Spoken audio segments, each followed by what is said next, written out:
I was muted. Bottom, bottom, bottom, bum, bottom, bottom, bottom, bum. Hey y'all, it's me, Koizetsu.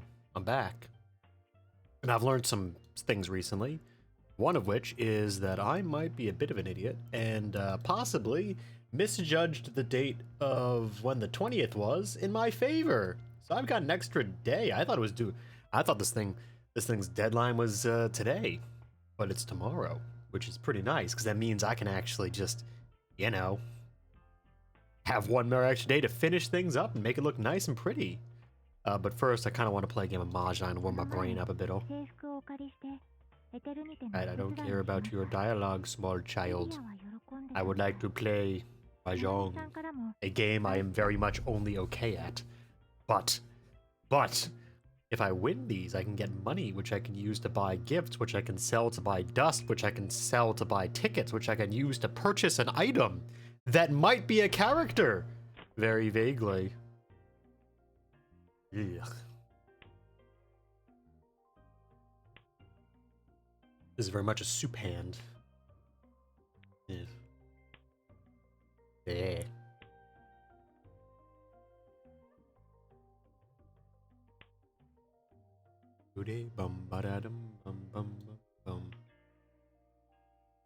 Nope, we're not gonna take that. We've already got all the stuff we need. We're not South Wind, but it's better than some of this crap, so we'll get rid of the 9. We can always pair that up. Just get something locked into our hand. I'll be honest. Theoretically, we could try to cut out an entire suit to do a half flush, but I don't think that's a great move either, to be honest. I think we might just go for a fully silent hand of random crap and make it a cheap one. Or you can pop that 5 out next. Ugh, God, we really don't want to pick that up. Tempting.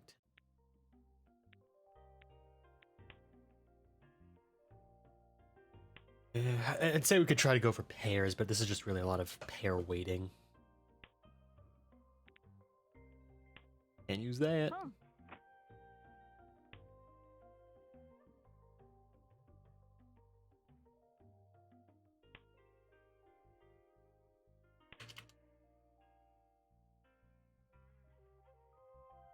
Yep, we'll take that. We'll drop you immediately.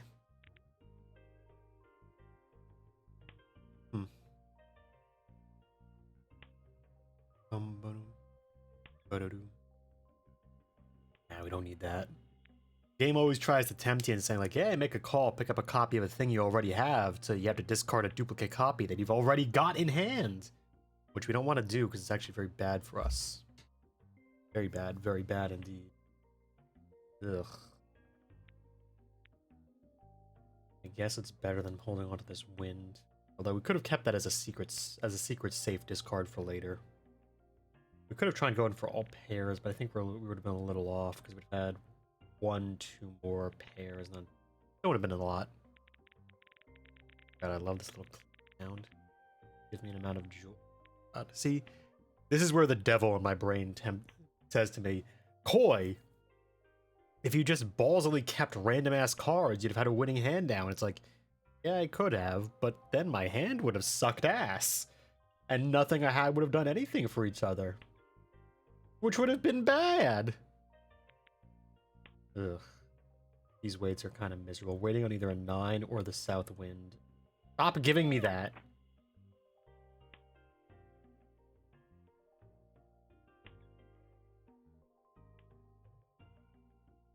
The fucker knows those things are safe. This is junk. This is theoretically junk. This is junk.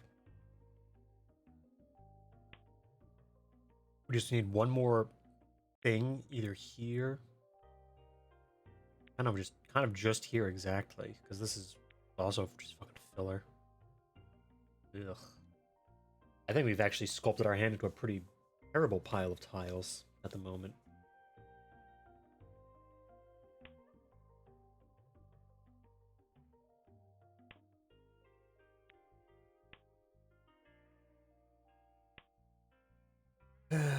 What do we know about these guys? This guy's probably going for, no, he's not going for sequential. What's he going for? Triple the same type? That's a half. That's a revealable hand. This guy's probably just going for half flush with seat wind, which is also their wind. This guy could be going for basically anything. I think he's got I think he's also on soup, to be honest. TBH. Ooh. No, he's also on. He's just on soup. Also, he's just going for wind. He's just going for wind, prevalence wind. So this is just a pot. We're just a fucking miserable pile of cheap hands. Ugh.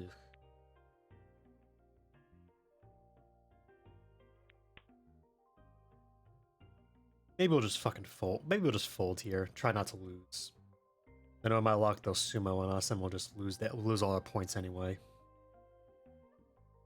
Yeah, we've managed to expertly back ourselves into a corner, and that guy has discarded 3 of those 2s. We've got the last 2 in the entire game in our hand right now, which means this is a very bad weight. Hello. Oh hey. Goodbye. Yeah, cheap hand. I'll be honest, I think these bonuses you get for consecutive hand discards or deck discards are really carrying some of these point moves. Otherwise, that hand would have been like 2k maximum. Yeah, bleh, utterly bleh hand. This is a nice start, actually. We got, if we could, we're really open for 6. If we're picking up another 8 here, I'm just trying to make a full thing. We could try to do all sequentials if we find it, because if we find a 5 here, it's nice. Although, see, that's very tempting, because we could drop the 6. Yeah, we'll drop the 6, because if we try to go for, if we wait on this, we're only waiting on 2 8s to get a triple of 7, 8, 9 in all 3 suits, which is actually a pretty nice long-term wait. Oh, another sequential. We could do pure sequentials. I believe that's a bonus. That's number wang.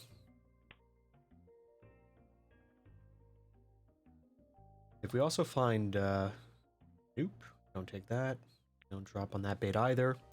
If we also get a 4, 5, 6, I believe we can also hit the second bonus, which is a full sequence across all different numbers, which would be 1, 2, 3, 4, 5, 6, 7, 8, 9. Assuming we find another 9. Ooh, baby, a triple. Okay, so we are like actually very close to greatness. Now all we need is really to find a pair off, which I think we might just make the 4s, even though there's decent odds people hold, because that's the Dora tile, which is the thing up here, you know, secret bonus points. Some people like those, which, you know, includes me. Sometimes I like my bonus points. I do like that, so I might hold on to this. You are tempting, but sadly no, I don't have a use for you. We're currently on an 8 weight and anything else to fucking pair off. This means this can be junk, basically. Oops, someone's gonna call on that, huh? No call. Surprising. Not seeing a lot of 8s going around right now, which is kind of annoying. Picking it up on the cheese could work out for us, but I'd love to have a full concealed hand instead, because that means we're way better positioned for loitering. Oh no, it's so tempting to try to go for that Ricci, but I'm gonna try to go for a big point move. That'd just be waiting on the 9 or the 7, and those are kind of uncomfortable weights. Yeah. Nope. We'll probably be able to stack up a pretty good red bonus right now, to be honest. Really? Damn, he's hungry for it. Perfect. This means we can call Ricci. Oh, we should have clicked Ricci to call it and then done it. Whoops, misclick. Anyway, whoopsie-doosy. That's kind of bad for us, because I'm pretty sure you need to be in Ricci to call a chi across the table for your for the 8. Because right now we can only call cheese on the guy on our left, the previous discard. So we're kind of stuck on that at the moment. So we are waiting on a 4 of in the deck for this 8, which makes me wonder if someone's got a triple in hand or a double in hand they're waiting to pair off as a finisher. Ooh, damn, you've got fancy cosmetics and you've got theme music. Dang, that's worrying. And someone else. I'd really hate to be the guy on our left right now who's like, damn, you motherfuckers are all calling Ricci on me. I'm not gonna land mine. And meanwhile, the three of us are on auto discard. What are we gonna chuck? Basically anything. Doesn't matter. Oh, he fucking just drew it. Oh well. Ah, someone did have triple eights. Fucking knew it. I had that feeling when none of the eights came out that early. I was like, oh, there could be someone doing it. Okay, he had 3 out of 4 were there, and for all we know, one of them's locked up in the wall. That was a little greedy. I'm a little sad by that. Maybe, I guess that means if we'd accidentally clicked Ricci earlier and done a less intelligent short-term game plan, we'd have actually been better positioned. That feels bad to think about, which is why I won't anymore. It'll affect my headspace to try to judge my hands around. Yeah, if I'd kept something objectively worse, it would have worked out better for me. These are good because this is our seat wind, which means we can use this as our Dora, I believe. Not our Dora, our Yaku. You have to meet certain conditionals called Yaku, I think, to actually call hands in this variant of Mahjong. So we got to just find them. We'll just start sculpting some things a little closer to usability. This means we can just wait on us.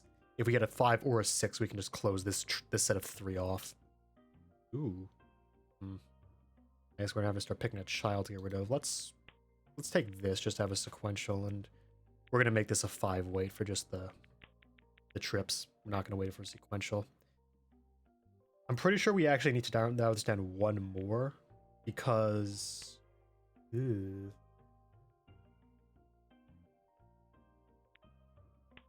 Because you only need 4 sets of things. You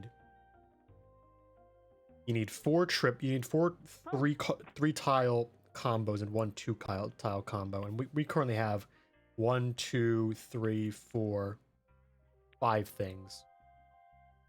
So this is sort of actually now where we need to be. When we had 6, it was too many. Ugh. Theoretically, we should be taking we should just be replacing this junk card with whatever the hell we find, but I'm kind of not too focused on these bonuses, to be honest.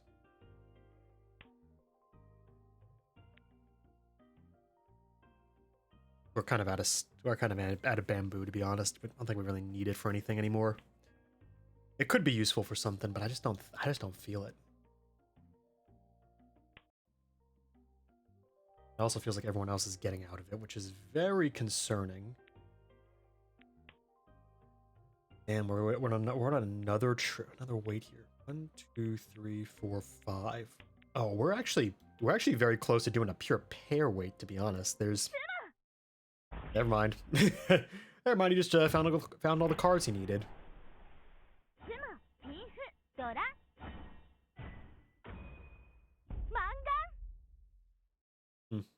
Okay.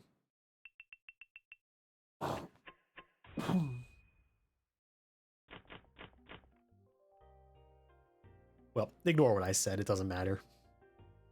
The big board said you just lose here, which is sometimes kind of one of the feel-bads of this game. It's the knowledge that you can try to optimally scrape as many cards as you can, play for a clever hand, but in the end of the day, someone else might just top deck better than you, and yeah, you're screwed. Because there's nothing really you can do if you're doing a concealed hand, because concealed hands have a lot more of the better combos and the better points. Screw it, we're going cheap. We're just gonna go for we're going for this. We got 1 set of the dragons, which is the white dragon, so we can basically make whatever the hell hand we want right now, and it'll work because that's our Yaku. Is there a good hand we have at the moment? Not really. We got 2 red 5s, which are bonus points. So if we keep this as our pair, it's pretty much good. If we had a 6 here, it's pretty good. We'll hold another dragon. Actually, this is useless unless we draw the second one. It's a good safe discard to hold for later. Ooh, would have loved to pick that up here to make this work. We're waiting on either a 2 or a 5, 6 or a 9, 6, and a pair. And this is our pair. So this is basically just floating. Ooh, look at the devil. We'll get rid of the 1 because there's a point bonus you get for not having any nines or ones in your hand, which are called terminal tiles. So we'll keep that in mind. I think I'm starting to develop the brain worm where you read the special point bonuses section of this game enough times that you actually start learning what they are. We'll keep that so we can do a triple call in case of just waiting for a 6 or a 9. We gotta discard one of these things anyway, so it's good to have these just floating because you can make a pawn call, which is the third of a triple across the table. You can hit this guy and that guy, whereas a cheat call for a sequential is only the person on your immediate left who discards into you. So keeping yourself in a bit more of these is easier, but they're worth less points than sequentials, I think, if you try to go for a hand of only sequentials versus only matching sets. I do not remember exactly what the point difference is, but I'm pretty sure it exists. So, see, there it is. Call across the table. Man's like, I want it. Give me that. Oh, he's going for an ambitious hand. He's going for I think he might be going for a matching set of everything. 2, 2, and 2. Which if he does get is good for him. We can't discard this now. That's a hot tile, because he's going to fucking try to call on this one. Because I think that's what he's going for with his play. Typically, people who are smarter like him, he has a pretty high rank, hold out for the more clever plays like that. He's also going for all pawns. That's his decision there. We have to hold this to the very end.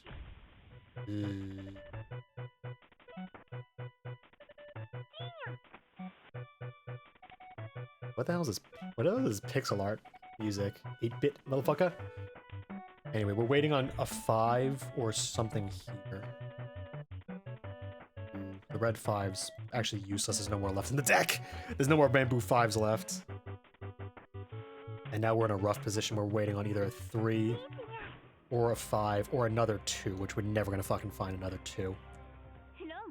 Oh, fuck. He did have dragons? Show me the 2s. Oh, he had 3s. He just... I guess I misread these as going for a more ambitious hand. You just went for pure pairs on everything, huh? Yeah, it's a rip to me. Rip boozoo. Oh, he's getting roasted, even though he's trying to sound like he knows what he's talking about. Ooh. I don't like this position. Our hand's pretty good, but I'm not sure. I feel like we'll have to fight to actually place ourselves at a last, because we're down by a very substantial point lead, so we're gonna have to find a very fancy hand to combo this out. We could try to find a 7 and a... If we try to do 5, 6, 7 sequential, we have most of the parts for this. We just need a 6 and a 7 here. But theoretically, if we find a bunch of 4s, we could also pair down. Hold on to the wind, because we're currently the seat wind of east, and it's the seat. We're in east only, which means the east tile is always worth more, but it's also our current seat. So if we hold it, we're actually getting a double point bonus. Oh, okay. That's big. We'll pitch the 8. 4, 5, 6. We just need another 4. We just need 2 more 4s, and we can do a full sequential with the red. We'll pair off with the 2s. We'll pair off with the 2s, and worst case scenario, we could always just try to go for some matches, some easy matches, no terminal. Okay. Yeah, this might do it. If we're lucky, which we might not be. Someone's waiting on a call, though. This guy, he's thinking. Or he's roping to make us think that he's thinking, which is a technique you can do in this game. Oh, that's... Oof. We'll pitch this. So this locks into a pair, which means we're technically very close to just having it. But now we can transition this into 5, 6, 7. Because we do have 5, 6, 7 in these 2, which is better than just waiting on 2 4s to pick up. Ugh. Nope. Yeah, we need to... We do need, like, one more tile to match the... Nope! Match the rest of this crap off with, though. We'll pitch the 7. So this way we can try to make this into another trip. Of, like, 2, 3, 4, or 1, 2, 3. Oh, thank God. I was like, do I have to do that or not? But he got the priority call because pawn gets priority over chi. So it doesn't really matter. The illusion of choice. Ooh, no. Damn. Okay, this guy's just going for another fucking pawn hand. You motherfucker.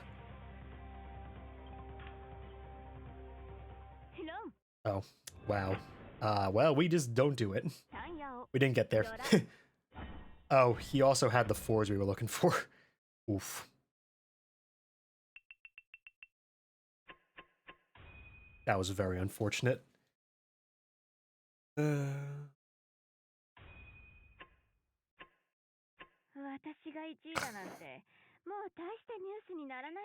didn't feel great. You know, let's try for another one. Just I kind of want to try one more. Then we'll do art. I swear. Oh damn! I can just do a mahjong stream instead of doing art to finish off the project I need to finish off the contest. Ooh. Yeah, you guys better hold me to not playing this for the rest of the evening. I haven't kind of grinded pretty hard lately. Might be affected my brain. Expert, novice, adept. Okay, so this isn't too much above us in terms of elo. Elo matters a quantity in this game. An amount. It's a debatable amount. Ish. Oh, is he going for... Are we going for, like... Are you trying to force an end? Nope.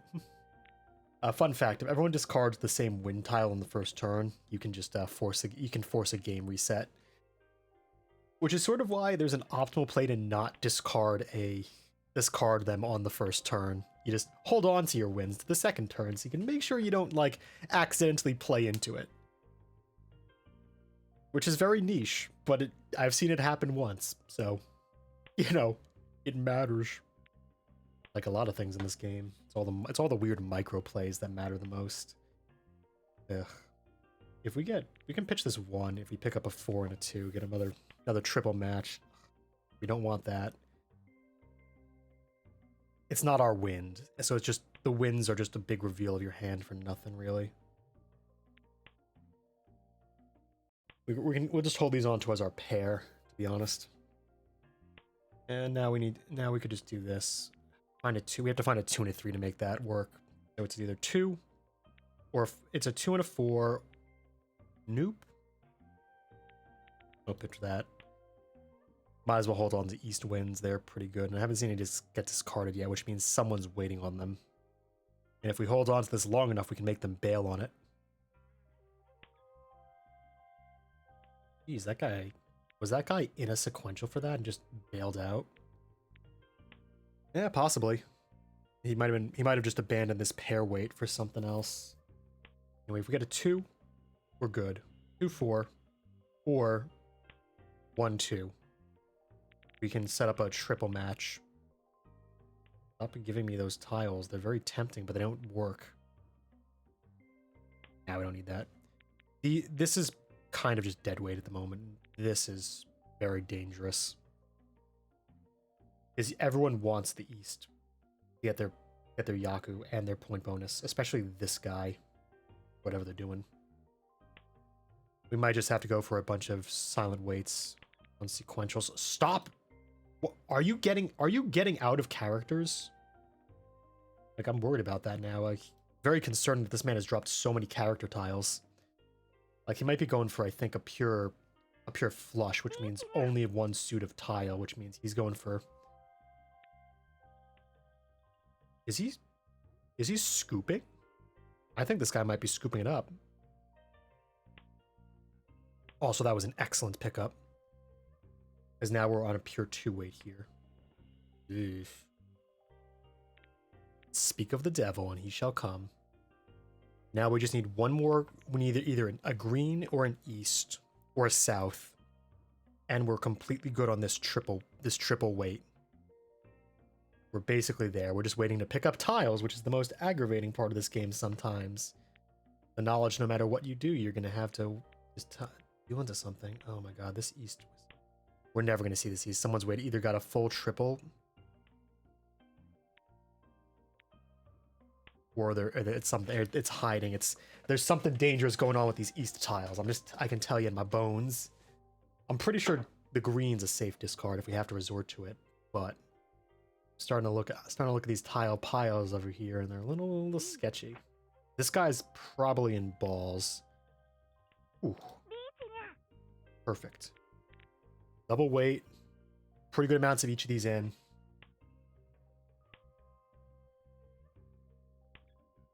Oh, never mind. We're just that good. Skill draw off the top. Never didn't have it. Sumo.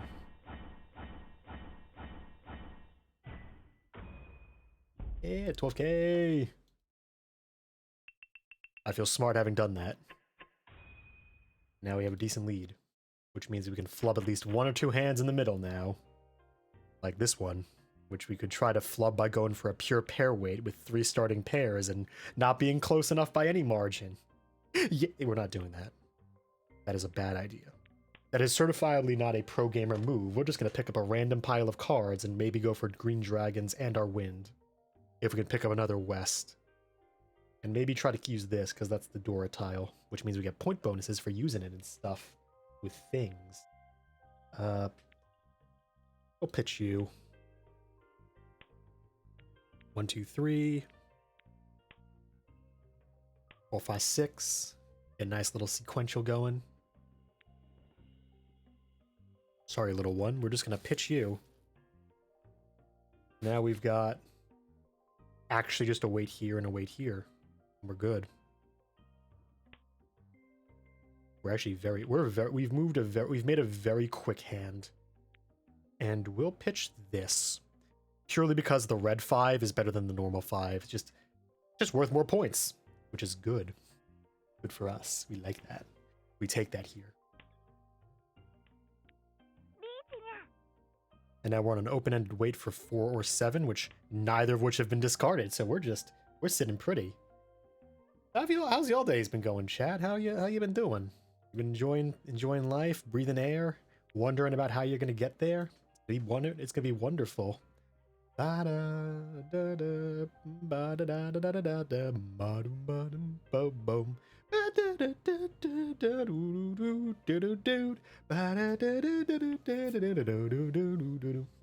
It's these parts of Mahjong that are actually very, like, boring to me.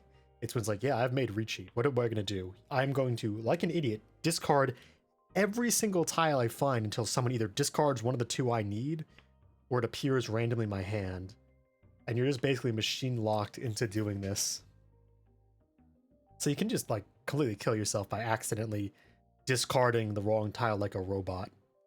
Although in this game mode with the current event, there's bonuses for either consecutively discarding cards out of your hand or discarding from cards you've been having in your hand for previous turns. So by calling Ricci early, you gain a really big point bonus by just, you know, constantly discarding the card you draw every turn, which can be very useful for winning big. I think these guys might be playing conservatively based around what I've discarded, although they don't really have a nut. Well, from what they see here, they actually have no they have no knowledge of what my weight is based on what I've discarded. Because we're waiting for a 4 and a 7, and they wouldn't know that based on the tiles we've pitched. They know we're not in the West Wind. We're not in a bamboo. We're not on a ball weight. We're not in a bamboo weight. And we're not on something related to either 9, 7, or 8. But secretly, we are waiting on 7. They just know we're not waiting on the 8s or an 8-9 bridge. Or we're on an 8-9 bridge and we had double 8s. This is really not telling them anything. All they know is for sure is we're definitely not in bamboo. And balls are pretty safe because they've discarded a lot of balls and we haven't called on any of them. I am wondering if 2 people might be in character though, because we're very far in and neither of them, and we're at a complete 4-4 undiscarded, which means either they're all trapped in the wall up here, which bonus points area, or we're getting very unlucky, or this guy and possibly this guy and this guy are all trying to do a character hand, in which case, very unfortunate for our weight. Oop. You just drew another one off the top. What's the new bonus tile? The 2. Oh, shoot, we're on 3 bonus tiles. That's pretty great. I kind of hope they discard the tile we need soon. Like this is very unfortunate because this was so open, and now it's not. It's closed. It has started being closed, and look at our point bonus. Damn, we were the only person there. They all just folded on us, I guess. So close to greatness. Very unfortunate. That's a good one. Close bridge. Go here. We do 4, 5, 6, 4, 5, 6 if we're very lucky.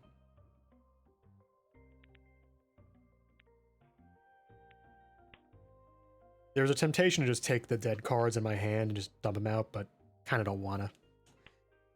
I kind of want to fill my hand with Drek, although we really could go after those bonus points. Like, I guess we'd have pitched the 9. The 9's not doing anything anyway. Could have done a 7 weight. Yeah, damn, we really should have done that. Not pitch that 9 then, huh? Oof. Oofa doofa. 5, 6, 7. 5, 6, 7. Oh, we need a 6 here. I guess I'm trying to do triple suit way too often these days. It's like, oh, but you could have done it. It's like, I guess I could have, but like, would I wanted to have done that? Yeah, we're gonna try it. We're gonna try it. 5, 6, 7. 5, 6, 7, or 4, 5, 6. 4, 5, 6, 6, 7, 8, something. If we find an 8 here or another 5, we're good on waiting for 4, 5, 6, 4, 5, 6. Because then we're on a 5 and a 6, which are kind of severe weights, but I feel like maybe we can risk it given our advantage on points. We have been doing pretty good, and it's gonna take like at least one or two big hands to knock us out of the number 1 position. Although if we do get Rond and they take our tile to win, we are gonna definitely get knocked out with a 12, but they'd have to form a 12k hand, and it is still sort of a little difficult in this game. I'd love to do a triple dragon weight, but those hands are the most suspect. So we're gonna do it. We're gonna have every dragon type. We're gonna be like Lance from Pokemon. He was cool. Oof. Look at all them 6s going around. Ish. We'll pitch the 4. The 4 doesn't really do much at the moment. It does let us make this weight, but if we're trying to consolidate into having a lot of dragons for the double dragon hands, which is a pretty good Yaku bonus, you get more than a few bonus points for having 2 dragon sets. We'd be sitting pretty. Plus, we'd always transition into pair weight if we're extraordinarily lucky, but we're definitely not going to do that. It's too hard to draw pair weight at this point. We're only like 1, 2, 3 pairs in. Nope. We just need a 5 or an 8. Something here, or we can keep this as the pure pair, and then something here. We're very open to stuff. We just gotta pitch it if we don't, which is this and this as the discards if we need to make something work. Ooh, that's... We're gonna do that. Oh no, shit! If we'd had that 6 still, we'd be real pretty because we'd have had repeating. Ugh.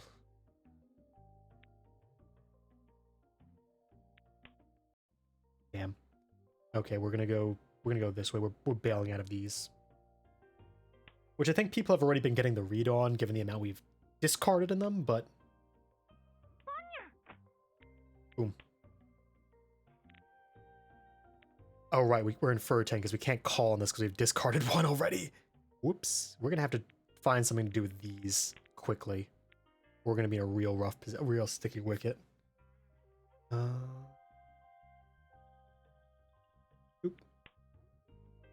We're going to try to find an east or something. We can't keep this and try to rely on drawing the last 6. That's way too risky of a hand. Way too risky. That's useless. No more left. There's still plenty of these left, which is why I'm holding on to the hope.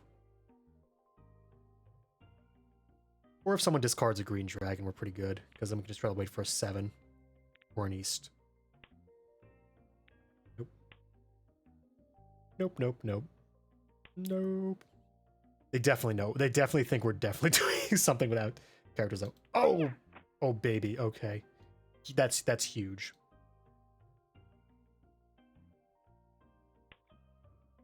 Got him. Double dragon combo. Let's go.